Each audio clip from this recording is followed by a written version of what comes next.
মদ্যপান, ধূমপান ও মাদক সেবন স্বাস্থ্যের পক্ষে ক্ষতিকর। বাংলা সাহিত্যের রোমাঞ্চকর কিছু গল্প দিয়ে সাজানো আমাদের এই বিশেষ নিবেদন সানডে সাসপেন্স। আজ আপনার জন্য বিভূতিভূষণ বন্দ্যোপাধ্যায়ের লেখা আরক। বিভূতিভূষণ জন্মেছিলেন 1894 সালের 12ই সেপ্টেম্বর। বাংলা সাহিত্যের পাঠক তাঁকে মূলত চেনে পথের পাঁচালী এবং অপুর সৃষ্টিকর্তার রূপে। পথের পাঁচালী ছাড়া তাঁর বিখ্যাত উপন্যাসগুলির মধ্যে আছে অপরাজিত, আরণ্যক, আদর্শ হিন্দু হোটেল, অশনি সংকেত ইত্যাদি। ছোট গল্পের মধ্যে আছে একটি ভিন্ন স্বাদের মজার গল্প বাক্সবদল। কিশোরদের জন্য লেখা চাঁদের পাহাড় আজও আমাদের অতি প্রিয়। 1950 সালের 1 নভেম্বর মাত্র 55 বছর বয়সে বিভূতিভূষণ বন্দ্যোপাধ্যায়ের মৃত্যু হয়। আজ সানডে সাসপেন্সে তাঁর লেখা একটি গল্প আরক। এই গল্পটি আমরা নিয়েছি দীপায়ন থেকে প্রকাশিত বিভূতিভূষণ বন্দ্যোপাধ্যায়ের অলৌকিক গল্প সম্ভার থেকে। প্রধান চরিত্রে বিনায়ক সিং এবং ঠাকুরদা, গল্প পাঠে মীর, গল্পের সূত্রধার দীপ। শুরু হচ্ছে আরক।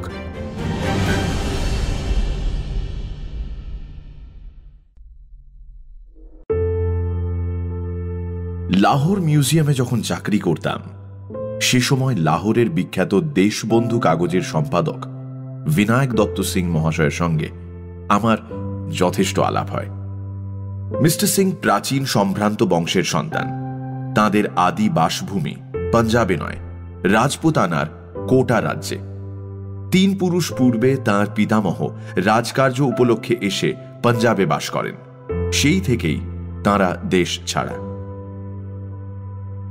সন্ধ্যের পরে তাঁর বৈঠকখানায় গিয়ে বসতাম এবং দেয়ালে টাঙানো পুরনো আমলের বর্ম, কুঠার, পতাকা, বল্লম প্রভৃতি রাজপুতের যুদ্ধাস্ত্র সম্বন্ধে নানা ইতিহাস ও আলোচনা শুনতে বড় ভালো লাগত।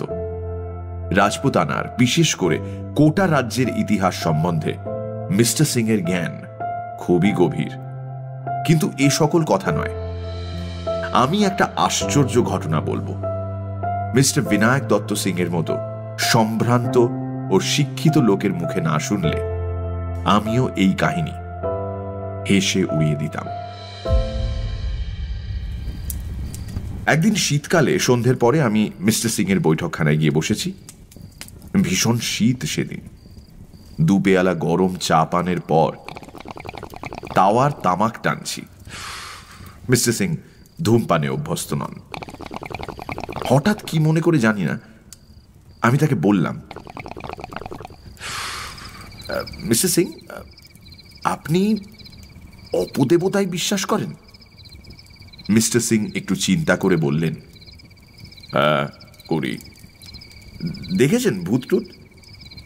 মিস্টার সিং গম্ভীর সুরে বললেন, না, এ আমার কথা নয়, আমার ছোট ঠাকুরদাদার জীবনের ঘটনা।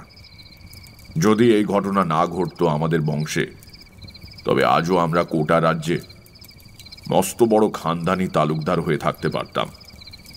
লাহোরে এসে চাকরি করতে হতো না। সে বড় আশ্চর্য ঘটনা। কিরকম? শুনুন তবে। আমার ছোট ঠাকুরদা আমার পিতামহের আপন ভাই নন, বইমাত্র ভাই।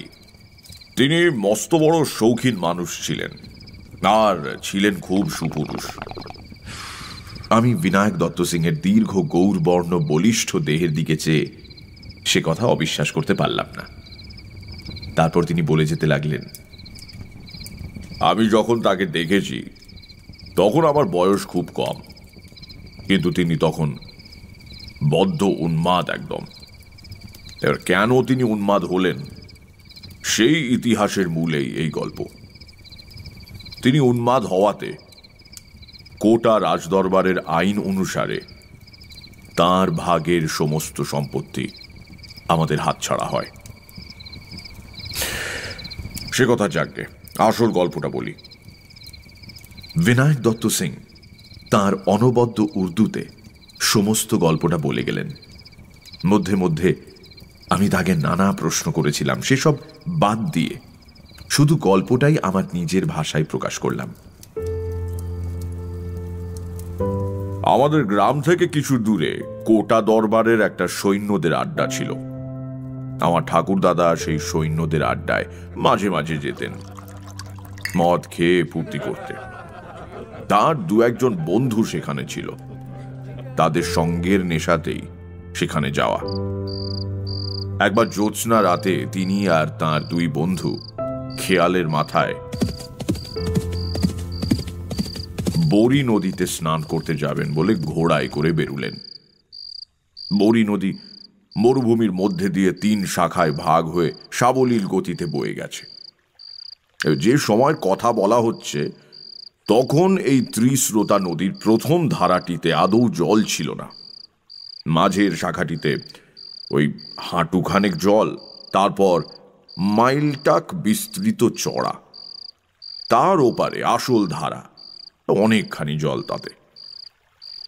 যাবার পথে একজন বন্ধুর কি খেয়াল হলো, তিনি প্রথম ধারার বালির ওপর ঘোড়া থেকে নেমে চিৎপাত হয়ে শুয়ে পড়লেন, আর কিছুতেই উঠতে চাইলেন না। বাকি বন্ধুটি আর আমার ঠাকুরদাদা অগত্যা তাকে সেখানেই বালিতে শুইয়ে রেখে চলে গেলেন।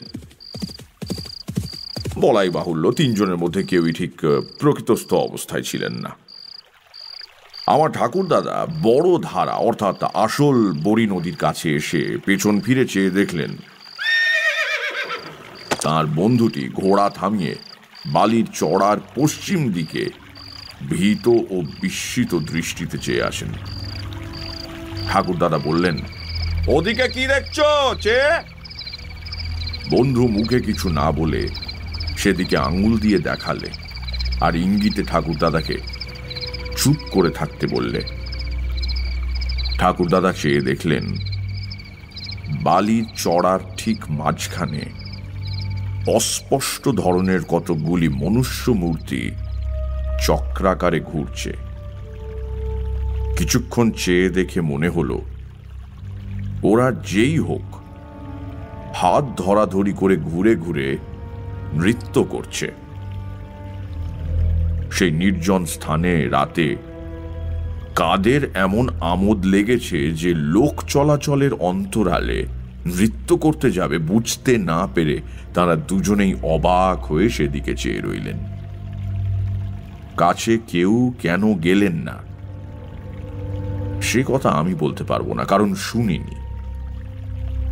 হয়তো এদের মত্ত অবস্থায় সব দৃশ্যটার জন্য দায়ী, এই ভেবে তারাও কাউকে কথাটা বলেননি সেই সময়।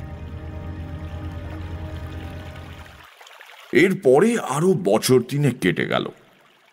ত্রিস্রোতা বড়ি নদীর প্রধান স্রোতধারার 3 মাইল উত্তরে মরুভূমির মধ্যে একটা বড় লবণাক্ত জলের হ্রদ আছে। এর নাম নাহারা নিপট অর্থাৎ ব্যাঘ্র হ্রদ। এই হ্রদের দূরে দূরে প্রায় চারিদিক থেকে ঘিরে ধরেছে পাহাড় শ্রেণী। এই পাহাড় শ্রেণী কোথাও 1000 ফুট উঁচু, কোথাও তার চেয়ে কিছু বেশি উঁচু। হ্রদ ও পাহাড় থেকে খনিজ লবণ পাওয়া যায় বলে কোটা দরবার থেকে মাঝে মাঝে এর ইজারা দেওয়া হতো ব্যবসাদারদের। আমার ঠাকুরদাদা আগের ঘটনার প্রায় 3 বছর পরে একদিন এই হ্রদের জলে বালি হাঁস শিকার করতে যাবেন ঠিক করলেন। গভীর রাতে বালি হাঁসের দল হ্রদের জলে দলে দলে চড়ে বেড়ায়, এ কথা তিনি শুনেছিলেন। একটা ঘাসের লতা পাতার ছোট্ট ঝুপড়ি বেঁধে তিনি তার মধ্যে লুকিয়ে থাকবেন দিনের বেলা, কারণ মানুষ দেখলে হাঁসের দল আর নামবে না। তা সব ঠিকঠাক হলো, কিন্তু 2-1 বৃদ্ধ লোক নিষেধ করল রাতে নাহারা হ্রদের ত্রিসীমানাতেও যাওয়া উচিত নয়। কেন সে ব্যাপারে তারা স্পষ্ট করে কিছুই বলল না, শুধু বলল জায়গাটা ভালো নয়। ভেজি নামে একজন বৃদ্ধ ভিল আমাদের প্রজা ছিল। সে বলল কোটা দরবারের নিমাক মহলের ইজারাদার এক বেনিয়ার সে চাকর ছিল তার যৌবন বয়সে। সেই বেনিয়ার লবণের গুদাম আর আড়ত ছিল নাহারা হ্রদের পাড় থেকে মাইল খানেক দূরে পাহাড়ের কোলে। সে সময় সে দেখেছে হ্রদের ওপর আকাশ হঠাৎ গভীর রাতে যেন দিনের আলোকে আলোকিত হয়ে উঠল। কেমন যেন অদ্ভুত শব্দ হচ্ছে হ্রদের জলে। মোটের ওপর রাতে হ্রদের ধারে কেউ যায় না। অনেক দিন থেকে স্থানীয় লোকদের মধ্যে ভয় রয়েছে। একবার এক রাখাল হ্রদের ধারে রাত কাটিয়েছিল। সকালবেলা তাকে সম্পূর্ণ উন্মাদ অবস্থায় নেমাকের গোদামের কাছে পায়চারি করতে দেখা যায়। আমার ঠাকুর দাদা এসব গাল গল্প শোনবার লোক ছিলেন না। তিনি বুঝতেন ফুর্তি, শিকার, হল্লা, হইচই। লোকটাও ছিলেন দুঃসাহসী ও একগুমে ধরনের। তিনি যাবেনই ঠিক করলেন আর কি। বৃদ্ধ ভিল তাকে বলল, হুজুর, হাঁসের দল যদি জলে নামে তবে সে রাতে কোনো ভয় নেই জানবেন। ঠাকুর দাদা জিজ্ঞেস করলেন, কিসের ভয়? বাঘের? তার চেয়েও ভয়ানক কোনো জানোয়ার হতে পারে। কে জানে হুজুর, আমার শোনা কথা মাত্র ঠিক বলতে পারবো না। তুই সঙ্গে থাক না, বকশিস দেব, বললেন আমার ঠাকুরদা। মাফ করবেন হুজুর, 100 রুপিয়া দিলেও না। রাত কাটাবে কে নাহারা নিপাটের ধারে? প্রাণের ভয় নেই। আমরা ভিল, বাঘের ভয় রাখি না। এই হাতে তীর দিয়ে কত বাঘ মেরেছি, কিন্তু হুজুর, বাঘের চেয়েও ভয়ানক কোনো জীব কি দুনিয়ায় নেই?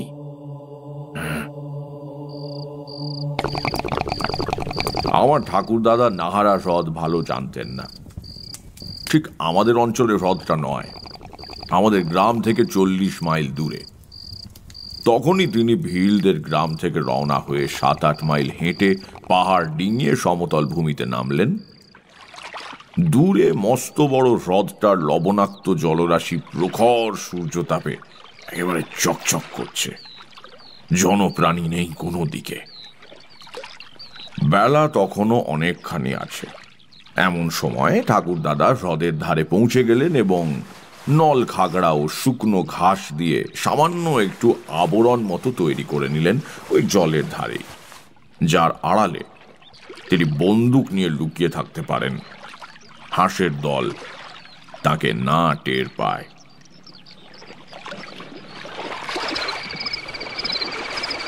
সন্ধ্যে নেমে গেল। রাঙা রোদ দূরের পাহাড়ের গা থেকে মিলিয়ে গেছে অনেকক্ষণ। সুন্দর চাঁদ উঠল পূবের পাহাড় ডিঙিয়ে। কৃষ্ণপক্ষের আঁধার রাত।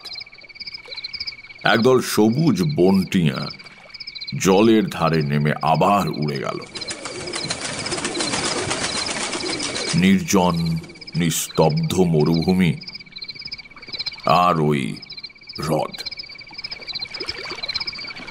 2 ঘন্টা পরে জ্যোৎস্না ফুটে উঠল হ্রদের বুকে। ধবধবে জ্যোৎস্না, কৃষ্ণা দ্বিতীয়ার। 2 দিন মাত্র আগে হেমন্ত পূর্ণিমা চলে গেছে। যত রাত বাড়ে তত নামে শীত। শীতের মুখে বালিহাঁস আসবার সময়, কিন্তু কই একটা হাঁসও আজ নামছে না কেন? বৃদ্ধ ভিলের কথা মনে পড়ল ঠাকুর দাদার। হাঁসের দল যদি নামে তবে সে রাত বিপদহীন বলে জানবেন। যদি না নামে তবে কিসের বিপদ? বাঘ জল খেতে আসে পাহাড় থেকে।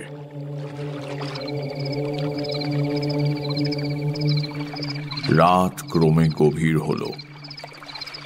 অপূর্ব জ্যোৎস্নালোকে হ্রদের জল, মরুভূমির নোনা বালি রহস্যময় হয়ে উঠেছে। কোনো শব্দ নেই কোনো দিকে। ঠাকুর দাদা যথেষ্ট দুঃসাহসী হলেও তার যেন গা ছমছম করে উঠল। জ্যোৎস্নার সে ছন্ন ছাড়া অপার্থিব রূপে তিনি চামড়ার বোতল বের করে কিছু আরক সেবন করলেন। হঠাৎ হ্রদের তীরের পশ্চিমাংশে চেয়ে দেখে তার মন আনন্দে দুলে উঠল। জ্যোৎস্নার আলোতে আকাশের নিচে একদল বালি হাঁস নামছে। জ্যোৎস্না পড়ে তাদের সাদা দুধের মতো পাখাগুলো কি অদ্ভুত দেখাচ্ছে। দেখতে দেখতে তারা নেমে এসে হ্রদের ধারে বালির চরে বসল। জায়গাটা ঠাকুরদাদার ঝুপড়ি থেকে 200 গজের মধ্যে কিংবা তার চেয়ে কিছু বেশি। এত দূর থেকে বন্দুকের পাল্লা পাবে না, বিশেষ করে এই জ্যোৎস্না রাতে। ঠাকুরদাদা ভাবলেন, দেখি ওরা কাছে আসে কিনা, বা আরো হাঁসের দল নামে কিনা। শিকারীর পক্ষে ধৈর্যের মতো গুণ আর কিচ্ছু নেই। এক দৃষ্টে হাঁসগুলোকে লক্ষ্য করাই ভালো। কিন্তু পরক্ষণে ঠাকুরদাদা বিস্ময় নিজের চোখ বারবার মুছলেন। আরক খেয়েছেন বটে, কিন্তু তাতে জ্ঞান হারা হবার বা চোখে অত ভুল দেখবার কি কারণ আছে এখনই? তারপর যা ঘটল তা বিশ্বাস করা না করা আপনার ইচ্ছে মিস্টার ব্যানার্জি, কিন্তু এই গল্প আমি বাবার মুখে অনেকবার শুনেছি। আমাদের বংশের ঘটনা, কাজেই আমি আপনাকে মিথ্যে বলছি বানিয়ে অন্তত এইটুকু ভাববেন না। ঠাকুরদাদা দেখলেন সেই হাঁসগুলো সাধারণ হাঁসের মতো নয়, অনেক বড়, অনেক অনেক অনেক বড়। হাঁসের মতো তাদের চালচলন নয়। তারপরেই মনে হলো সেগুলো হাঁসই নয় আদপে, সেগুলো মানুষের মতো চেহারা বিশিষ্ট। বেচারি ঠাকুরদাদা আবার চোখ মুছলেন।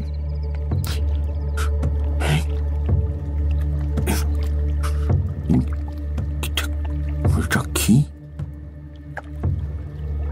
আরক ওইটুকু খেয়েই আজ আবার একই দশা। পরক্ষণেই সেই জীবগুলি জলে নামল এবং হাঁসের মতো সাঁতার দিয়ে তিনি যেখানে লুকিয়ে আছেন তার কাছাকাছি জলে এসে গেল।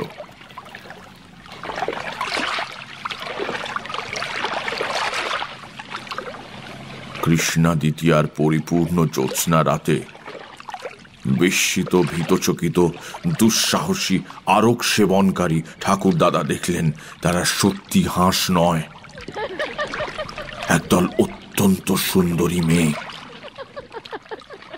সাদা তাদের পোশাক, জ্যোৎস্না পড়ে চিকচিক করছে।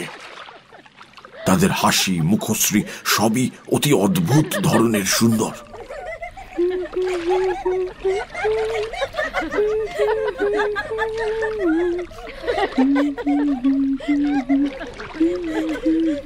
কতক্ষণ ধরে তারা নিজেদের মধ্যে খেলা করলো জলে।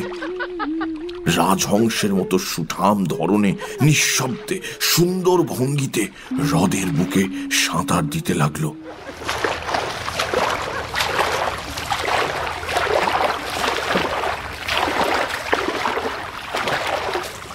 তারপর কতক্ষণ পরে সেটাও বেশি ঠাকুরদাদার আন্দাজ ছিল না, কারণ তখন ঠাকুরদাদা সময়ের জ্ঞান হারিয়ে ফেলেছেন।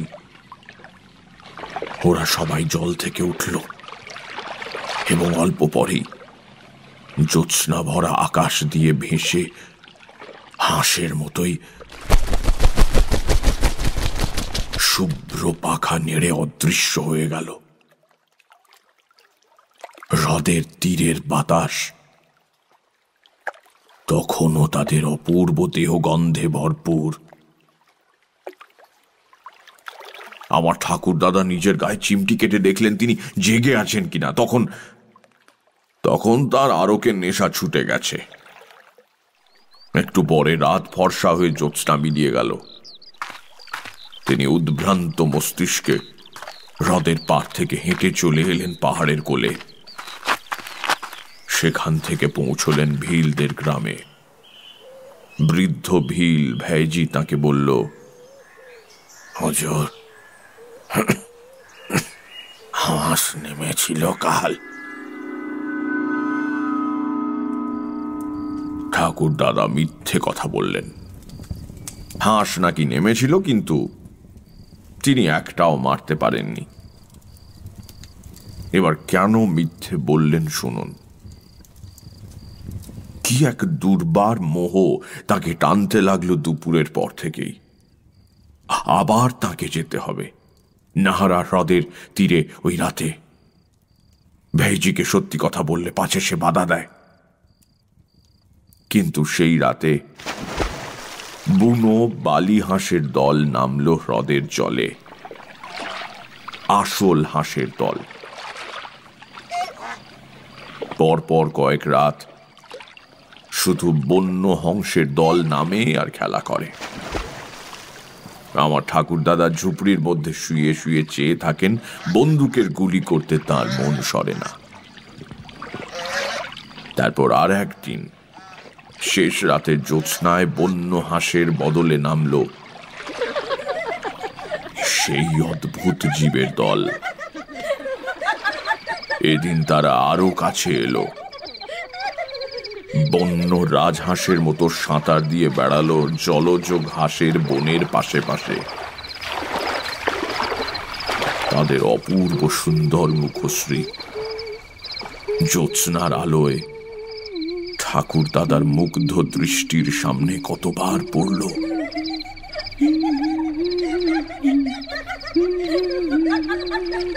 রাত ভোর হবার বেশি দেরি নেই, তখনও কিন্তু জ্যোৎস্না আছে।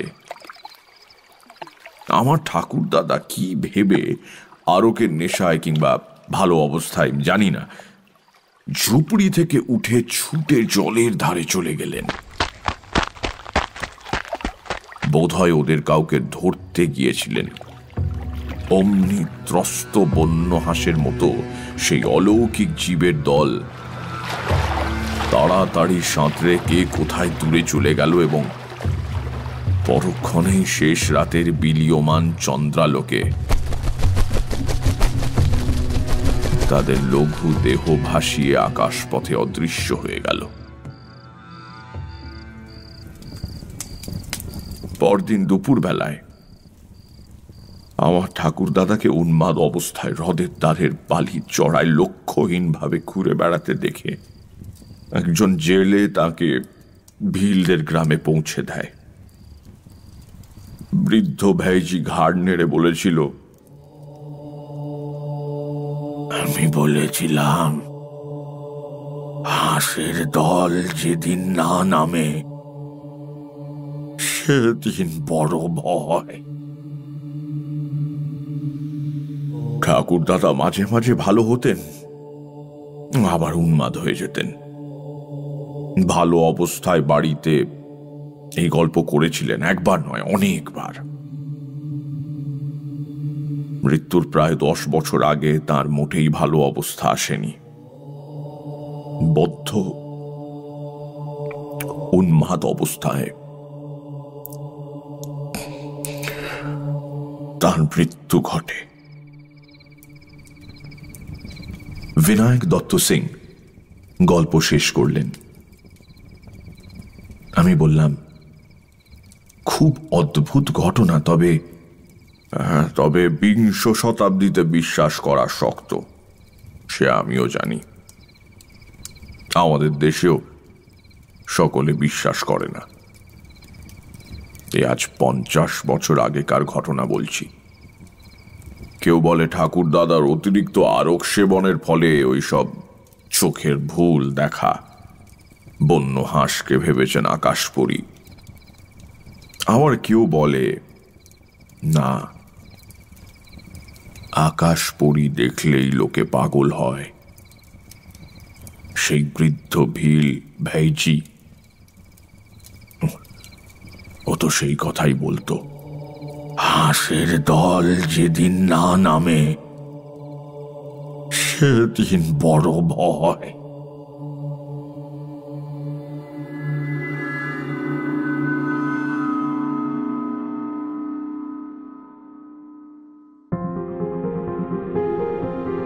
সানডে সাসপেন্স ক্লাসিক্সে আজ শুনলেন বিভূতিভূষণ বন্দ্যোপাধ্যায়ের লেখা আরক। গল্প পাঠে বিনায়ক সিং, ঠাকুরদা ও ভেজির চরিত্রে মীর। গল্পের সূত্রধার দীপ এবং অগ্নি। শব্দগ্রহণ রিচার্ড। আবহ পরিকল্পনা ও special effects Satyajit Sen. Post design join the dots. বিশেষ সহযোগিতায় লাবণ্য। পর্ব পরিচালনায় রাইট ব্রাদার্স থেকে অনির্বাণ ও অভিষেক। সমগ্র পরিকল্পনা ও পরিচালনায় ইন্দ্রাণী।